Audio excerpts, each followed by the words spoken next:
Hi hello నమస్తే welcome back to my channel. It's me Khammam పిల్ల. తిరుమలగిరి క్షేత్రము సెకండ్ పార్ట్ అండి. నేను మొత్తం అణువు వీడియో తీయాలన్న ఉద్దేశంతో వీడియో తీసి నేను ఈ వ్లాగ్ పెడుతున్నాను. ఇంకా విషయం ఏంటంటే వెంకటేశ్వర స్వామి గురించి మీకు చెప్పాలి అండి. ఫస్ట్ వచ్చేసి నేను దాంట్లో చెప్పలేదు. మొత్తం దర్శనం అన్నీ చేసుకున్న తర్వాత మేము దర్శనం అయిన తర్వాత ఇంకా భోజనాలు అన్నదానం జరుగుతుంది వెళ్ళమని అన్నారు. మేము ఇంకా అన్నదానం తినేసి చిన్నగా ఇంకా స్టెప్స్ ద్వారా బయలుదేరామండి. అయితే వెంకటేశ్వర స్వామి విశిష్టత గురించి మీకు చెప్తున్నానండి. అయితే వెళ్ళగానే లోపల అయ్యగారు చెప్పిన విషయం ఏంటంటే, కొన్ని ఏళ్ల క్రితము వెంకటేశ్వర స్వామి ఫస్ట్ ఇక్కడే వెలవాలి అనేసి ఇక్కడికి వచ్చారంటండి. పుట్ట కింద ఉన్నారంట. రాతి పుట్ట. మనకి దర్శనం కూడా వెంకటేశ్వర స్వామి రూపం కనిపించదండి మనకి. ఎందుకంటే రాతి పుట్ట కింద నిద్రపోతుంటే ఆవు వచ్చి పాలిచ్చేదంట స్వామివారికి. అయితే ఒకరోజు ఒక వ్యక్తి శీల ఏదో కొట్టడం వల్ల కూడా స్వామివారి తలకు కూడా ఏదో గాయమైనట్టు కూడా చెప్పారు. అంతేకాకుండా ఇక సకల దేవతలందరూ వచ్చి మీరు ఇక్కడ ఉండొద్దు, సకల దేవతలందరూ వచ్చి అక్కడ తిరుమల క్షేత్రంలో ఉండాలి తిరుపతిలో అని అన్నప్పుడు స్వామివారి ఇక్కడి నుంచి అలిగి వాళ్ళన్న మాటలకి ఇక్కడి నుంచి వెళ్ళి అక్కడ తిరుపతిలో వెలిసారన్నట్టుగా చెప్పారండి. అంతేకాకుండా ఇప్పుడు వెంకటేశ్వర స్వామి ఇక్కడ అనడానికి, సకల దేవతలందరూ వచ్చి ఆయనకు పూజ చేసుకున్నారు అనడానికి సాక్ష్యంగా మనకు అయ్యగారు ఏం చెప్పారు అంటే, పుట్ట నేనైతే రాతి పుట్ట ఏదైతే ఉంది దర్శనానికి అని చెప్పాను కదండి, ఆ పుట్ట చుట్టూ కూడా దేవతలందరూ వచ్చి ప్రదక్షిణాలు చేసుకొని స్వామివారికి అభిషేకాలు అవి చేసి వెళ్తారని చెప్పారండి. అది కూడా ఎలా అంటే ఉదయాన్నే 4 గంటలకి అయ్యగారులు ఎవరైతే పూజ చేయడానికి డోర్ తీసినమ్మటే స్వామివారి పుట్ట చుట్టూ కూడా తడి నీళ్ళతోని అభిషేకాలు చేసినట్టుగా నీళ్లు ఉంటాయంటండి పుట్ట చుట్టూ. ఆయన మనకు అది సాక్ష్యంగా చెప్పారు. అదేనండి నాకు వెంకటేశ్వర స్వామి గురించి తెలిసింది. నేను ఏదన్నా తప్పుగా చెప్పినట్లయితే క్షమించండి. నాకు అయ్యగారైతే మాకు అందరికీ అయ్యగారైతే ఏదైతే నాకు తెలిసింది నేను విన్న వరకైతే చెప్పానండి. నామాల స్వామి అందరికీ మంచి చేస్తాడండి. నాతో పాటు మీ అందరికి కూడా మంచి చేయాలని మనస్ఫూర్తిగా కోరుకుంటున్నాను. ఇది అన్నమాట మన నామాల స్వామి చరిత్ర.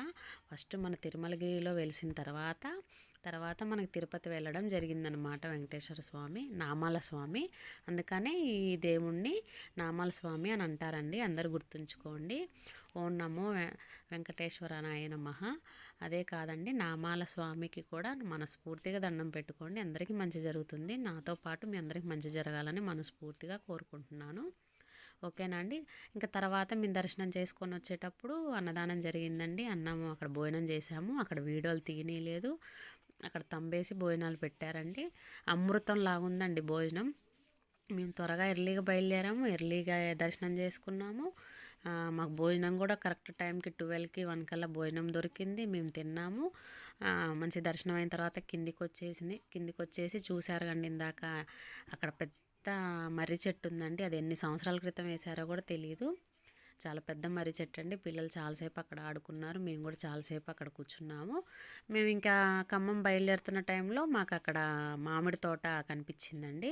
మామిడి తోటలో కూడా కొద్దిసేపు కూర్చుందామని వెళ్ళేసరికి మాకు అక్కడ ఉసిరి చెట్టు కనిపించింది. మేము వెళ్ళింది కార్తీక మాసంలో కదా. మేము తీసుకున్న లడ్డూ ప్రసాదం, పులిహార ప్రసాదం ఉందండి. ఎట్లా కార్తీక మాసంలో వనభోజనం మంచిదనేసి అక్కడ మేము కొద్ది పులిహార తినేసి ఖమ్మం బయలుదేరేసి వచ్చామండి. ఇదే అండి వీడియో. మీకు ఈ వీడియోస్ నచ్చినాయని అనుకుంటున్నానండి. దయచేసి నేను ఏదైనా తప్పు చేసుంటే క్షమించండి. నేను దేవుణ్ణి కూడా తప్పు చేసుంటే క్షమించమని కోరుకుంటాను. ఏదైనా మార్పులు చేర్పులు ఉంటే చెప్పండి. ప్లీజ్ నా వీడియోస్ని షేర్ చేయండి, సబ్స్క్రైబ్ చేయండి అండి. నాకు సపోర్ట్ చేయండి. ప్రతి వీడియో లైక్ చేయండి, సబ్స్క్రైబ్ చేయండి. మీ ఫ్రెండ్స్ అందరితో కూడా సబ్స్క్రైబ్ చేయించండి.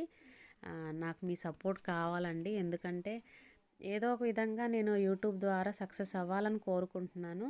అది దేవుడి దయ, మన నామాల వెంకటేశ్వర స్వామి దయ అండి. నేను అదే దండం పెట్టుకున్నాను. మీ అందరికి కూడా మంచి కావాలని మనస్ఫూర్తిగా కోరుకుంటున్నానండి.